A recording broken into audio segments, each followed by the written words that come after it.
Good morning बच्चों। आज मैं क्लास 6 का अव्यय पढ़ाने जा रही हूँ। हिंदी ग्रामर में अव्यय क्या है ये जानना है आज आप लोगों को। तो देखिए अव्यय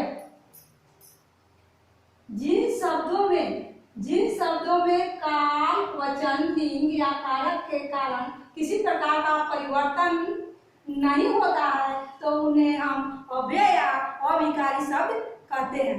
फिर से सुनिए, जिन शब्दों में काल, वचन, लिंग या कारक के कारण किसी प्रकार का परिवर्तन नहीं होता है तो उसे हम अव्यय या अविकारी शब्द कहते हैं। अब अव्यय शब्द सदा एक जैसे रहते हैं। अव्यय शब्द बदलते नहीं हैं, ये हमेशा एक ही जैसा रहता है। अव्यय के चार भेद होते हैं। सबसे पहले क्रिया विशेषण। सबसे पहले बच्चों आता है क्रिया विशेषण। तो देखिए क्रिया विशेषण, क्रिया की विशेषता बताने वाले शब्द को हम क्रिया विशेषण कहते हैं। क्रिया की विशेषता बताने वाले शब्द को ही क्रिया विशेषण कहा जाता है। जैसे खरगोश तेज दौड़ता है, हाथी धीरे धीरे चलता है। खरगोश तेज दौड़ता है और दूसरा उदाहरण है हाथी धीरे धीरे चलता है। इसमें तेज शब्द दौड़ता है क्रिया की विशेषता बता रहा है। इसमें पहला वाक्य में जो है तेज, तो ये तेज शब्द जो है वे दौड़ता है क्रिया की क्या बता रहा है, विशेषता बता रहा है। और दूसरा में है हाथी धीरे धीरे चलता है, तो धीरे धीरे शब्द जो है वे चलता है कि विशेषता बता रहा है, चलता है कि विशेषता बता रहा है। अतः तेज और धीरे धीरे क्रिया विशेषण हो गया। तेज और धीरे धीरे क्या हो गया, क्रिया विशेषण, क्योंकि ये तेज और धीरे धीरे क्या हो गया, ये क्रिया विशेषण हो गया। और दूसरा है संबंध बोधक अव्यय। संबंध बोधक अव्यय, तो देखो बच्चों, जो अव्यय शब्द वाक्य में आए संज्ञा या सर्वनाम के बाद आकर, जो अव्यय शब्द वाक्य में आए संज्ञा या सर्वनाम शब्द के बाद आकर उसका संबंध दूसरे पदों के साथ प्रकट करते हैं। संज्ञा या सर्वनाम के बाद आकर उसका संबंध दूसरे पदों से प्रकट करते हैं तो उसे हम संबंध बोधक अव्यय कहते हैं। जैसे उदाहरण के, मेज के पास कुर्सी है। मेज के पास कुर्सी है, वाक्य में के पास मेज के बाद आया है। वाक्य में के पास मेज के बाद आया है तथा मेज का संबंध कुर्सी से है। मेज का संबंध कुर्सी से प्रकट कर रहा है, तो ये क्या हो गया, ये संबंध बोधक अव्यय हो गया। अब इसके बाद है समुच्चय बोधक अव्यय।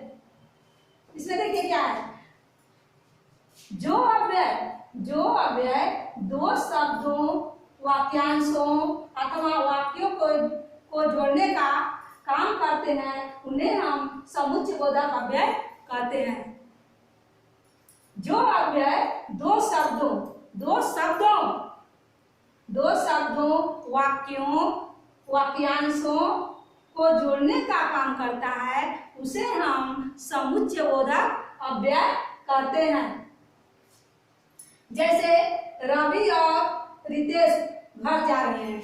रवि और रितेश घर जा रहे हैं, तो ये दो शब्दों को जोड़ रहा है। किसको रवि और रितेश को जोड़ रहा है, तो इसको हम समुच्चय बोधक अव्यय कहेंगे। इसको बच्चों हम समुच्चय बोधक अव्यय कहेंगे।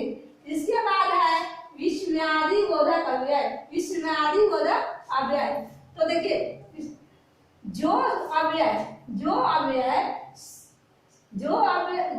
शब्द हर्ष, शोक, घृणा, भय, क्रोध, खुशी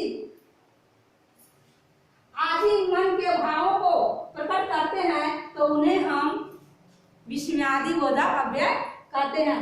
जैसे वाह तुम मत जीत गए, तो वाह के बाद हम विस्मयादि बोधक चिन्ह लगाते हैं, फिर लिखेंगे तुम मत जीत गए और फिर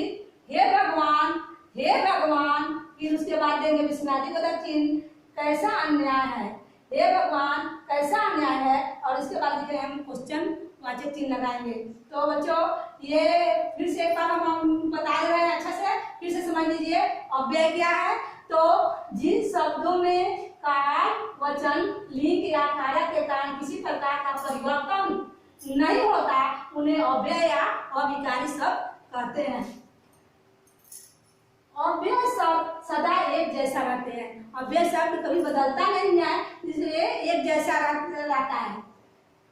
अब अव्यय के भेद है, तो अव्यय के 4 भेद होते हैं बच्चों। अव्यय का 4 भेद होते हैं। सबसे पहले होता है क्रिया विशेषण।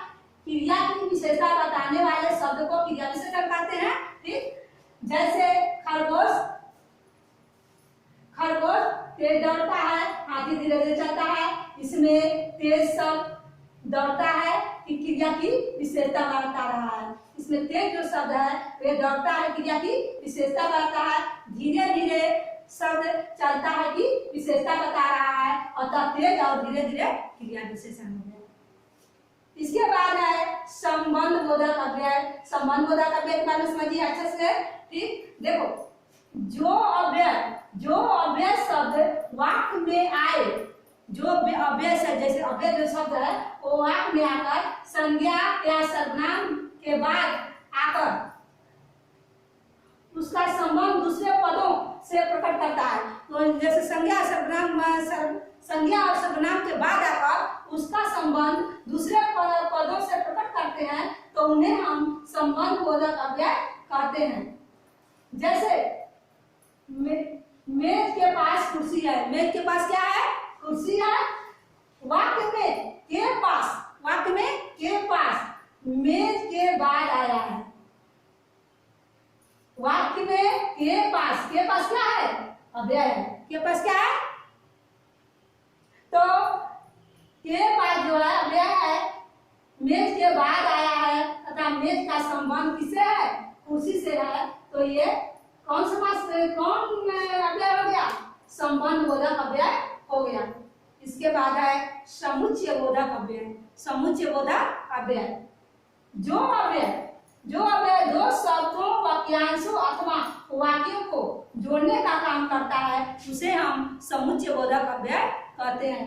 जो अव्यय दो वाक्यांशों, दो वाक्यों या दो शब्दों को जोड़ने का काम करता है उसे हम समुच्चय बोधक अव्यय कहते हैं। जैसे रवि आया और रितेश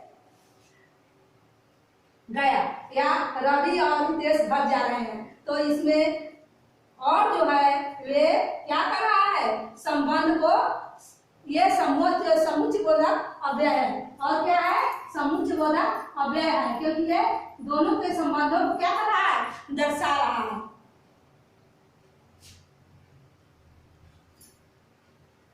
अब है विस्मयादि बोधक अव्यय। विस्मयादि बोधक अव्यय जो अव्यय शब्द हर्ष, शोक, घृणा, भय, क्रोध, खुशी आदि मन के भावों का प्रकट करते हैं, मन के भावों को प्रकट करते हैं, उन्हें हम विस्मयादि बोधक अव्यय कहते हैं। जैसे वाह तुम मैच जीत गए, फिर हे भगवान कैसा अन्याय है, हे भगवान कैसा अन्याय है, तो ये दोनों विस्मयादि बोधक अव्यय है। ये दोनों विस्मयादि बोधक अव्यय हो। अब आप लोग होमवर्क लिखिए बच्चों। अव्यय किसे कहते हैं? अव्यय के कितने प्रकार होते हैं? समुच्चय बोधक अव्यय और संबंध समुच्चय बोधक अव्यय और संबंध बोधक अव्यय में क्या अंतर है? धन्यवाद बच्चों।